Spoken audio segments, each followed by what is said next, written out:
Hey there, and welcome to Study and Prepare with me. I am your guide, and I am so excited you are here. Whether you are a student aiming for top grades, someone preparing for an important exam, or just curious about learning something new, you have come to the right place. On this channel, you will find general knowledge, current affairs, reasoning, English, etc. My goal is to help you study smarter, not harder, so you can achieve your academic goals and still have times for the things you love. Let's dive into today's lesson and start mastering those concepts together. Administrative and legislative reforms after 1857. Governments of India Act 1858, British Crown decided to assume sovereignty over India from the East India Company in an apparent consequences of the revolt of 1857. It provided for absolute imperial control over India without any popular participation in the administrative administration of the country. The country was divided into provinces headed by a governor of or lieutenant governor aided by his executive councils. All the authority for the governance of India was vested in the Governor General in Council, who was responsible to the Secretary of State. The Secretary of State was ultimately responsible to the British Parliament. The power was transferred from the Company to the British Crown. Court of Directors and the Board of Control were abolished. The post of Secretary of State was established. Secretary of State was member of British Cabinet and answerable to British Parliament. The Governor General was made the Viceroy of India. Indian Council Act 1861. The Secretary of State was who was responsible to the British Parliament, governed India through the Governor General assisted by an executive council. It decentralized the legislative powers of the Governor General's Council and vested them in the government of Bombay and Madras. The Viceroy could now also nominate some Indians as non-official members in his council. It made a beginning of representative institutions by associating Indians with the lawmaking process. The Executive Council was now to be called the Central Legislative Council. Portfolio system, which was introduced by Lord Canning in 1859, was given recognition. The Viceroy was given the power to issue ordinances. Indian Council Act 1892. The non-official members of the Indian Legislative Council were to be nominated by the Bengal Chamber of Commerce and the Provincial Legislative Councils, while the non-official members of the Provincial Councils were to be nominated by certain local bodies such as universities, district boards, municipalities, jamindars, etc.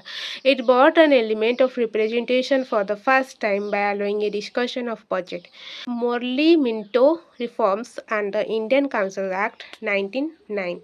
The size of provincial legislative council was enlarged by including elected non-official members so that the official majority was gone. An element of election was also introduced in the legislative council at the center also, but here the official majority was maintained. The members of the Legislative Council could ask supplementary questions, discuss bills, move resolutions on financial statements, and so on. The Muslims were given separate electorates and there were representation of seats on religious ground. Satendra Prasad Sinha became the first Indian to join the Viceroy's Executive Council.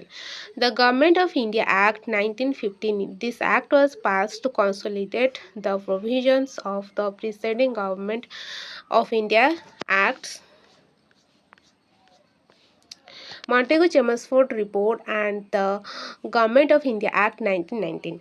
Responsible government in the provinces was to be introduced without impairing the responsibility of the governor for the administration of the province by resorting to device known as diarchy or dual government. The subjects of administration were to be divided into two categories, central and provincial. The provincial subjects were subdivided into transport and reserved subject.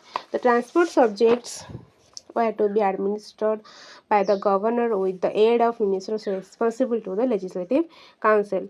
The reserved subjects were to be administered by the governor and his executive council. The provincial budget was separated from the central budget. The provincial legislature was empowered to present its own budget and levy its own taxes relating to the provincial sources of revenue. The central legislature retained the power to legislate for the whole country on any subject. The control of the governor general over provincial legislation was retained by providing that a provincial bill, even though assented to by the governor, would become law only when assented to also by the governor general. The Indian legislature was made more representative and for the first time bicameral. The upper house was named Council of States, the lower house was named Legislative Assembly. The Governor General's overriding power in respect of central legislation were retained as follows. His prior sanctions was required to introduce bills relating to certain matters. He had the power to veto or reserve for consideration of the Crown any bill passed by the Indian legislature. He had the converse power of certifying bills or any grant refused by the legislature. He could make audience in case of emergency. Simon Commission. This commission, headed by Sir John Simon, constituted in 1927 to inquiry into the working of the Act of 1919, placed its report in 1930. The Government of India Act 1935, the Act of 1935 prescribed a federation taking the provinces and the Indian states as units. The Act divided legislative powers between the center and provinces. The executive authority of a province was also exercised by a governor on behalf of the crown and not as a subordinate of the governor general. In certain matters, the governor was required to act in his discretion without ministerial advice and under the control and directions of the Governor General and through him of the Secretary of State. The executive authority of the center was vested in the Governor General. In 6 provinces, the legislature was bicameral. Apart from the Governor General's power of veto, a bill passed by the central legislature was also subject to veto by the Crown. The Governor General had independent powers of legislation concurrently with those of the legislature without the Governor General's previous sanction. A threefold division in Act of 1935, there was a federal list over which the federal legislature had exclusive powers of legislation. There was a provincial list of matters over which the provincial legislature had exclusive jurisdictions. There was a concurrent list also over which both the federal and provincial legislature had competence. Domination status, which was promised by the Simon Commission in 1929, was not conferred by the Government of India Act 1935. Diarchy was abolished in the provinces, but it was introduced at the federal level. It provided for the establishment of an all India federation consisting of provinces and princely states as unit, but the federation did not come into effect. It introduced bicameralism in 6 out of 11 provinces. The federal legislature had 2 chambers, the Council of States and the Federal Assembly. The Council of States was to be permanent body with one-third of its members retiring every 2 years. If it further extended the principle of communal representations by providing separate electorates for depressed classes, women and labor. It provided for the establishment of a Reserve Bank of India to control the currency and the credit of the country. It provided for the establishment of a Federal Public Service Commission and Joint Public Service Commissions for 2 or more provinces. Cripps Mission. In March 1942, Sir Stafford Cripps, a member of the British cabinet, came with a draft declaration on the proposals of the British government. According to the proposals, the Constitution of India was to be framed by an elected constituent assembled by the Indian people. The Constitution should give India domination status. There should be one Indian Union comprising all the provinces and Indian states. Any province not accepting the constitution would be free to retain its constitutional position existing at the time, and with such non-ascending provinces, the British government could enter into separate constitutional arrangements. Cabinet Mission Plan 1946. In March 1946, Lord Atlee sent a cabinet mission to India consisting of three cabinet ministers, namely Lord Pethick Lawrence, Sir Stafford Cripps, and Mr. A.B. Alexander. According to the cabinet mission plan, there was to be a Union of India comprising both British India and the states, and having jurisdictions over the subjects of foreign affairs, defense, and communication. All residuary powers were to be vested in the provinces and the states. The Union was to have an executive and a legislature consisting of representatives of the provinces and the states.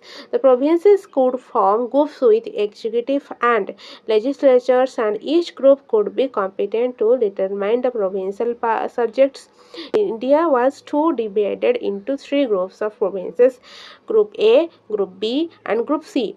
The plan provided that the Union Constitution was to be framed by a constituent assembly, the members of which were to be elected on a communal basis by the provincial legislative assemblies and the representative of the states joining the union. The Mountbatten Plan.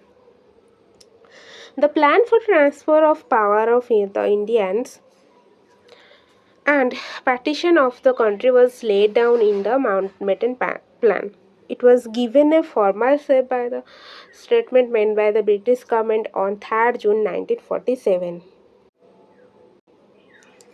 The Indian Independence Act 1947 of the British Parliament. From the 15 August 1947, India ceased to be a dependency and the sovereignty of the British Crown over the Indian states, and the treaty relations with the tribal areas lapsed from that date. The office of the Secretary of State for India was abolished. The Central Legislature of India, composed of the Legislative Assembly and the Councils of States, ceased to exist on August 14, 1947. The Constitutional Assembly itself was to function also as the central legislature with the complete sovereignty.